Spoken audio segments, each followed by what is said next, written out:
Bonjour à tous.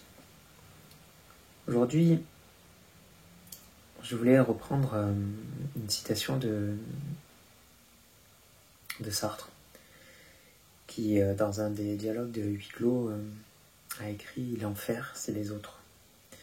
C'est la phrase la plus connue de cette pièce, on la reprend souvent. Et je pense que d'une façon assez marquante, assez brutale probablement, elle définit ce qu'une personne évitante peut ressentir. C'est-à-dire l'enfer, c'est vraiment l'autre, l'altérité. Tout ce qui peut être renvoyé par l'autre au niveau émotionnel et qui va venir heurter la réalité illusoire dans laquelle on peut être quand on est évitant. Cette protection, à un moment donné, en tant que personne évitante, on peut penser qu'on a construit sa vie sur une forme de liberté. Parce qu'on n'est pas dépendant, a priori. On a une apparente autonomie. Sauf que les êtres humains se construisent par leur relation aux autres et par la souffrance. Parce qu'on perçoit être de la souffrance. Tous ces moments de douleur que rejette la personnalité évitante l'empêchent de réellement se construire intérieurement. Donc il y a la nécessité à un moment donné pour la personne évitante de se confronter à la réalité. Parce que toutes ces stratégies qui ont été mises en place de façon consciente, de façon inconsciente, ont empêché en fait de définir une forme d'ego saine. Un ego qui soit sain. Un ego qui permette d'évoluer en société, de pouvoir se faire respecter, de pouvoir se faire entendre, de pouvoir nommer des besoins, nommer tout ce qui est nécessaire en fait au fonctionnement normal dans la vie sociale.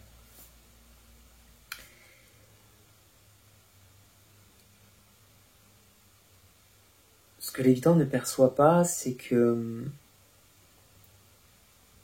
en réalité ce n'est pas... Les autres ne sont pas l'enfer, l'autre n'est pas l'enfer, mais simplement le miroir de ce qu'il ne perçoit pas chez lui. Et l'évitant, quand il repousse toutes ces émotions, tout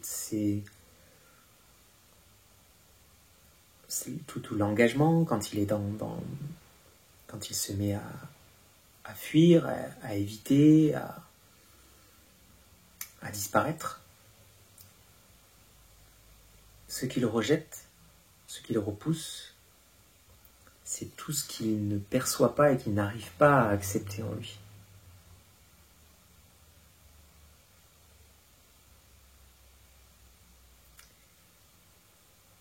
C'est la violence de cette réalité-là. C'est-à-dire que l'enfer, à ce moment-là, ce n'est pas les autres, c'est soi. Et l'autre n'est là que pour vous renvoyer cette réalité-là.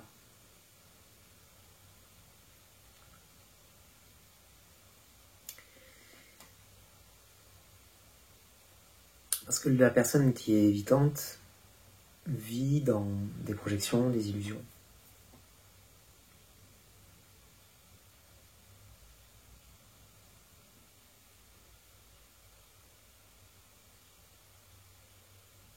Elle n'a jamais osé rentrer dans la réalité de quelqu'un d'autre et encore moins laisser quelqu'un d'autre rentrer dans sa propre réalité. qui est en grande partie fantasmatique, idéalisé.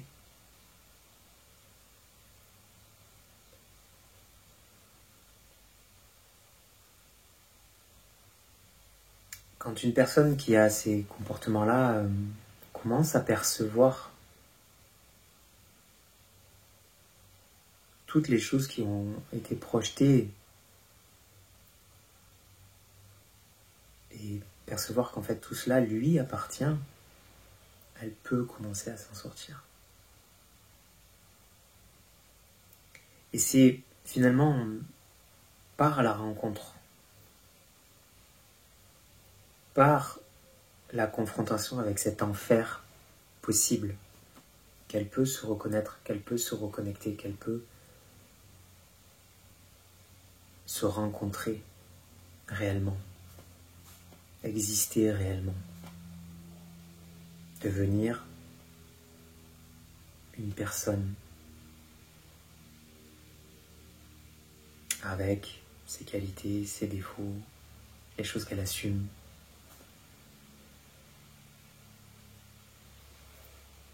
Tout seul, on ne peut pas faire ça, on ne peut pas faire ce travail-là.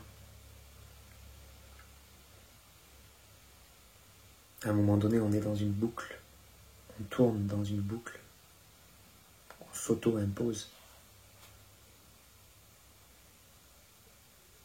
Tous les mécanismes de survie ne sont plus utiles et ne sont plus à un moment donné que du sabotage.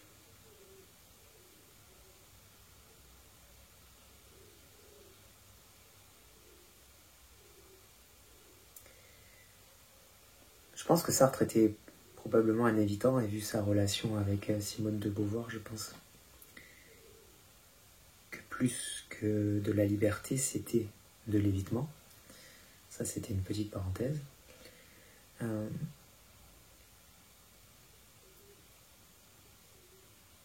Mais à un moment donné, il faut être en capacité de crever la bulle.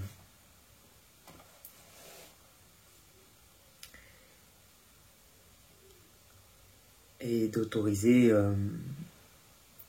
s'autoriser à ressentir, de s'autoriser à avoir mal.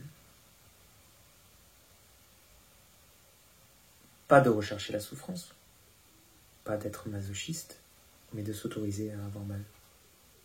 Et petit à petit, on s'aperçoit que finalement,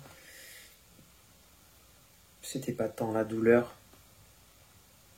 qui était importante et que c'était vraiment passager, qu'on se faisait une idée vraiment très exagérée de la réalité d'une situation. Par exemple, une personne évitant dans un conflit, elle va le percevoir comme quelque chose de vraiment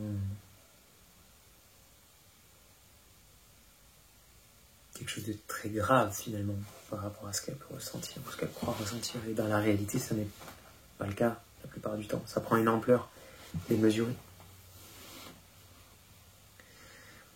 Et le fait de se confronter à cette haute réalité, à l'autre, va permettre de relativiser cette souffrance. Et de s'apercevoir qu'il y a beaucoup plus de cadeaux et que les véritables cadeaux qu'on peut s'offrir et vivre, ils viennent de la relation à l'autre.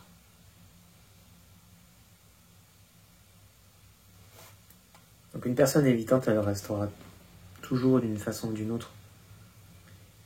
Elle aura toujours besoin de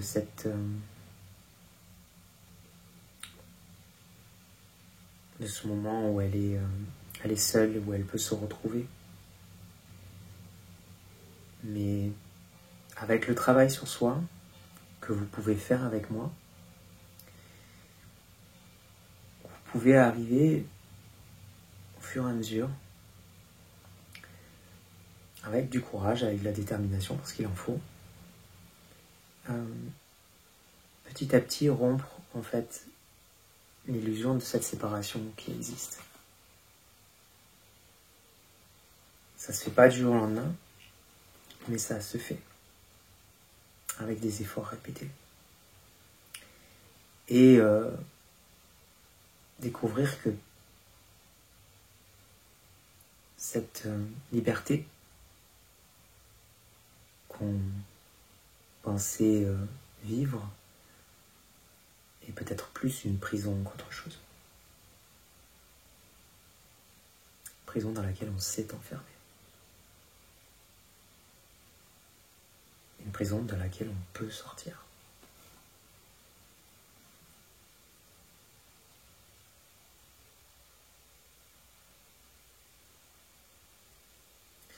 Si vous avez besoin de me contacter, que ce soit pour vous, que ce soit pour me recommander entre guillemets à un proche,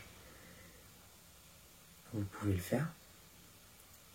Et vous pouvez me contacter sur l'adresse qui s'affiche en dessous. L'alchimie du masculin, gmail.com.